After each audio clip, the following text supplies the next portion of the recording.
Assalamualaikum warahmatullahi wabarakatuh. Nama saya Rian Agung Saputra, NIM ke 1.251.470.001. Berikut adalah pembahasan singkat mengenai aspek sejarah dan kebudayaan peradaban Islam yang bersumber dari buku Islam, ditinjau dari berbagai aspeknya, Jilid 1.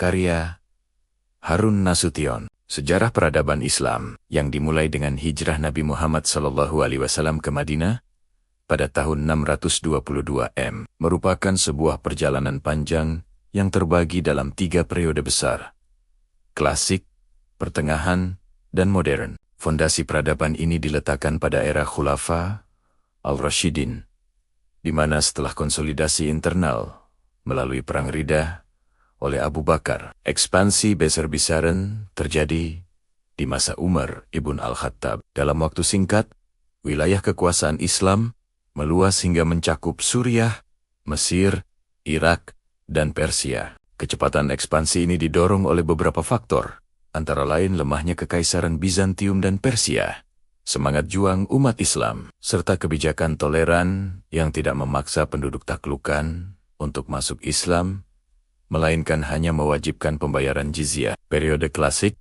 650–1250 M menjadi saksi puncak kejayaan Islam, terutama pada masa dinasti Umayyah dan Abbasiyah. Dinasti Umayyah yang berpusat di Damaskus melanjutkan ekspansi hingga ke Spanyol dan Asia Tengah, serta melakukan Arabisasi, administrasi, dan mata uang. Namun, konflik internal dan tantangan dari berbagai kelompok membuat kekuasaan mereka runtuh dan digantikan oleh dinasti Abbasiyah. Di bawah Abbasiyah, ibu kota dipindahkan ke Baghdad, dan peradaban Islam memasuki zaman keemasannya. Fokus bergeser dari ekspansi wilayah ke pengembangan ilmu pengetahuan dan kebudayaan melalui lembaga seperti Bait al-Hikmah, karya filsafat, dan sains. Yunani diterjemahkan secara masif melahirkan ilmuwan-ilmuwan besar seperti Al-Razi dan Ibnu Sina di bidang kedokteran, Ibnu Al-Khattam dalam optika serta filosof seperti Al-Farabi dan Ibnu Rushd yang karyanya sangat berpengaruh bagi kebangkitan Eropa. Namun, masa keemasan ini secara bertahap meredup, memasuki masa disintegrasi 1000 sampai 1250 M. Kekuasaan pusat di Baghdad melemah, dan banyak wilayah melepaskan diri untuk membentuk dinasti-dinasti otonom. Muncul pula khilafah tandingan seperti Fatimiyah di Mesir dan Umayyah di Spanyol, yang menandai pecahnya kesatuan politik dunia Islam.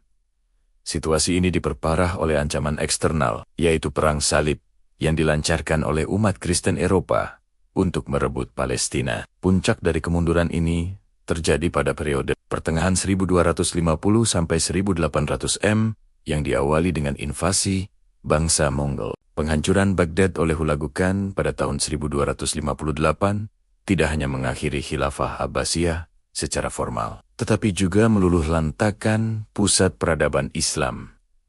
Di barat, sisa-sisa kekuasaan Islam di Spanyol akhirnya lenyap dengan jatuhnya Granada pada tahun ke-1491. Meskipun diwarnai kehancuran, dunia Islam menunjukkan daya tahan.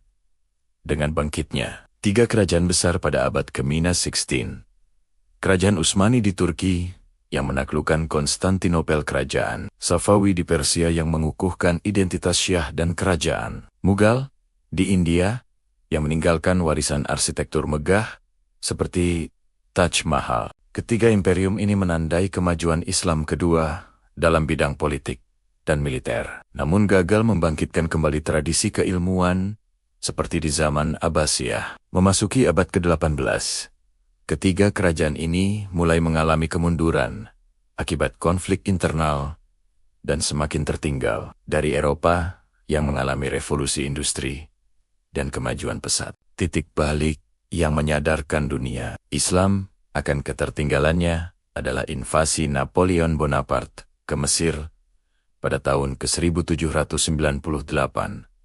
Peristiwa ini membuka mata para pemikir Muslim tentang superioritas militer dan teknologi barat, sekaligus menandai dimulainya periode modern 1800 sekarang. Era ini dikenal sebagai zaman kebangkitan Islam, di mana muncul berbagai gerakan pembaruan dan modernisasi sebagai respons untuk mengejar ketertinggalan dan menghadapi tantangan hegemoni barat. Kontak antara Islam dan barat pun memasuki babak baru, di mana dunia Islam yang dahulu menjadi guru, kini berada dalam posisi yang harus belajar kembali. Demikianlah pembahasan singkat mengenai aspek sejarah dan kebudayaan peradaban Islam. Semoga apa yang saya sampaikan dapat bermanfaat bagi kita semua. Mohon maaf atas segala kekurangan. Terima kasih. Wassalamualaikum warahmatullahi wabarakatuh.